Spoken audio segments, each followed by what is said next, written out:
सबसे बड़ा पाप अचेत रहना है।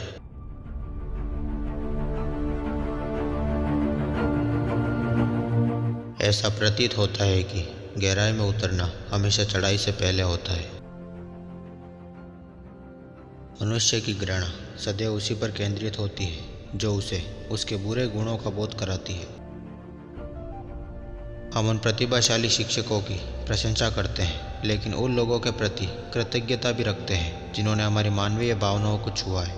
पाठ्यक्रम बहुत ज़रूरी कच्चा माल है, लेकिन गर्मजोशी बढ़ते पौधे और बच्चे की आत्मा के लिए जरूरी तत्व है। आत्मज्ञान प्रकाश की छवियों को कल्पना करते हुए बैठने से नहीं होता, बल्कि स्वयं।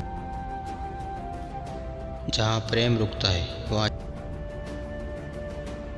आज हमें जिन विशाल आपदाओं का सामना करना पड़ रहा है वे किसी भौतिक या जैविक व्यवस्था की मौलिक घटनाएं नहीं हैं, बल्कि मानसिक घटनाएं हैं। काफ़ी हद तक हम युद्ध और क्रांतियों से खतरे में हैं, जो मानसिक महामारी के अलावा और कुछ नहीं है।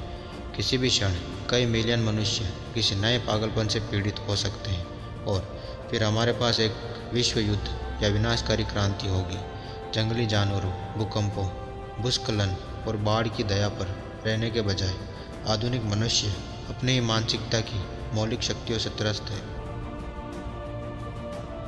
बचपन में आप ऐसा क्या करते थे कि आपके घंटे मिनटों की तरह बीत जाते थे? यही आपकी सांसारिक गतिविधियों की कुंजी है। दुनिया में बुराई का कारण यह है कि लोग अपनी कहानियां नहीं बता पाते। अगर आप जंगल को समझना चाहते हैं तो आप सिर्फ किनारे के पास आगे पीछे नौकायन करके संतुष्ट नहीं हो सकते। आपको इसमें उतरना ही होगा, चाहे यह कितना भी अजीब और डरावना क्यों न लगे। सबसे उच्च, सबसे निर्णायक अनुभव है अपने आप के साथ अकेले रहना। जब आपको लगे कि आप खुद का समर्थन नहीं कर सकते, तो आपको अकेले रहना चाहिए, ताकि आप जान सके कि कौन आपको सहारा देता है। केवल यह अनुभव ही आपको एक अविनाशी आधार दे सकता है। जहाँ बुद्धि का शासन होता है, वहाँ सोच और भावना के बीच कोई संघर्ष नहीं होता। बोर का जन्म आधी रात को होता है। यह व्यक्ति का काम है कि वह खुद को बाकी सभी से अलग करे और अपने पैरों पर खड़ा हो। सभी सामूहिक पहचानें इस काम को पूरा करने में बाधा डालती है। ऐसी सामूहिक पहचानें लंगड़े के लिए बैसाखी, डरपोकों के लिए ढाल, आलसी लोगों के लिए बिस्तर और गैर जिम्मेदार लोगों के लिए नर्सरी है। तुम्हें स्वयं की खोज में जाना होगा, और तुम स्वयं को पुनः केवल साधारण और भूली हुई चीज़ों में ही पाओगे। हम में से हर एक के अंदर कोई न कोई ऐसा होता है जिसे हम नहीं जानते।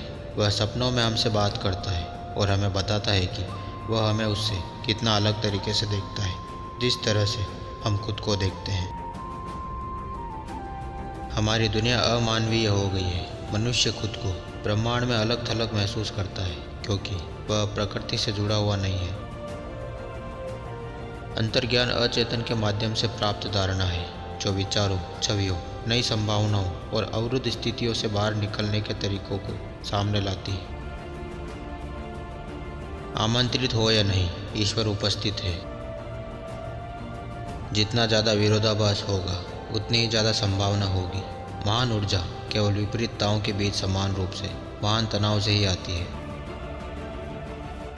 जीवन के दूसरे भाग में विकास और आत्म साक्षात्कार की सबसे अधिक संभावना होती है।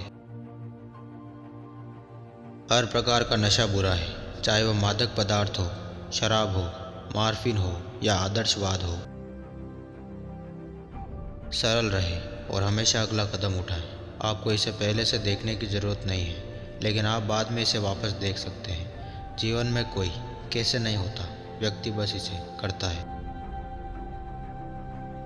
केवल वही व्यक्ति जो ड्रैगन से लड़ने का जोखिम उठाता है और उससे पराजित नहीं होता, वह कठिन खजाना जीतता है। केवल वही व्यक्ति आत्मविश्वास का सच्चा हकदार है, क्योंकि उसने अपने स्वयं के अंधेरे मैदान का सामना किया है और इस तरह खुद को हासिल किया है। यह अनुभव उसे विश्वास और भरोसा देता है। प्रकृति केवल पदार्थ नहीं है, वह एक आत्मा भी है। व्यक्ति हमेशा अपने व्यक्तित्व के बारे में अंधेरे में रहता है। खुद को जानने के लिए उसे दूसरों की ज़रूरत होती है। संवेदना हमें बताती है कि कोई चीज़ क्या है, सोच हमें बताती है कि यह चीज़ क्या है। भावना हमें बताती है कि यह चीज़ हमारे लिए क्या है।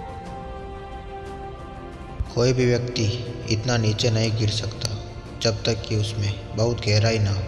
अगर किसी व्यक्ति के साथ ऐसा हो सकता है तो यह दूसरी तरफ उसके सर्वश्रेष्ठ और उच्चतम को चुनौती देता है। यानी यह गहराई एक संभावित ऊंचाई से मेल खाती है और सबसे गहरा अंधेरा एक छिपे हुए प्रकाश से। जब आप किसी दीवार के सामने खड़े हो तो एक पेड़ की तरह जड़ें जमा लें जब तक कि दीवार के पार देखने और बढ़ने के लिए गहरे स्रोतों से स्पष्टता न आ जाए। जहाँ प्रेम का बोलबाला हो वहाँ शक्ति की इच्छा नहीं होती, और जहाँ शक्ति का बोलबाला है वहाँ प्रेम का अभाव होता है, एक दूसरे की छाया है। बचपन में मैं स्वयं को अकेला महसूस करता था और आज भी करता हूँ, क्योंकि मैं चीज़ों को जानता हूँ और उन चीज़ों की ओर संकेत करता हूँ जिनके बारे में अन्य लोग स्पष्टतः कुछ नहीं जानते और अधिकांशतः जानना भी नहीं चाहते। कहीं ना कहीं अपने अस्तित्व की गहराई में व्यक्ति को आमतौर पर पता होता है कि उसे कहाँ जाना चाहिए और क्या करना चाहिए, लेकिन कई बार ऐसा होता है कि जब वह विदूषक, जिसे मैं कहते हैं, इस तरह से विचलित करने वाला व्यवहार करता है कि आंतरिक आवाज़ अपनी उपस्थिति महसूस नहीं कर पाती। यदि कोई किसी व्यक्ति को नहीं समझता तो वह उसे मूर्ख समझने लगता है। कभी कभी एक पेड़ आपको किताबों में लिखी बातों से कहीं अधिक बता देता है। जब भी हम प्रकृति को छूते हैं तो हम स्वच्छ हो जाते हैं। जो लोग सभ्यता के कारण गंदे हो गए हैं वे जंगल में टहलने जाते हैं या समुद्र में नहाते हैं। अचेतन में प्रवेश करना, सपनों के माध्यम से खुद में प्रवेश करना, प्रकृति को अंदर से छूना है, और यह वही बात है, चीज़ें फिर से सही हो जाती है।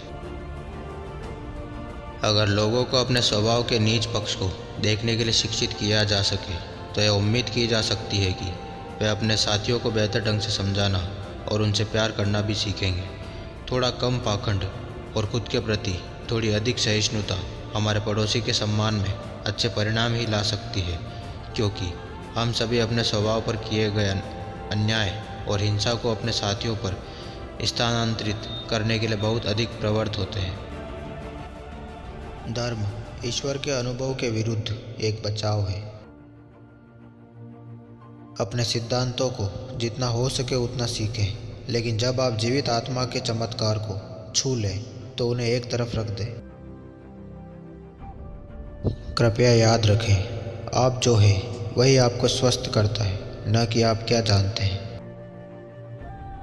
जितना अधिक मैं अपने बारे में अनिश्चित महसूस करता गया उतना ही अधिक मेरे अंदर सभी चीज़ों के साथ आत्मीयता की भावना विकसित हुई।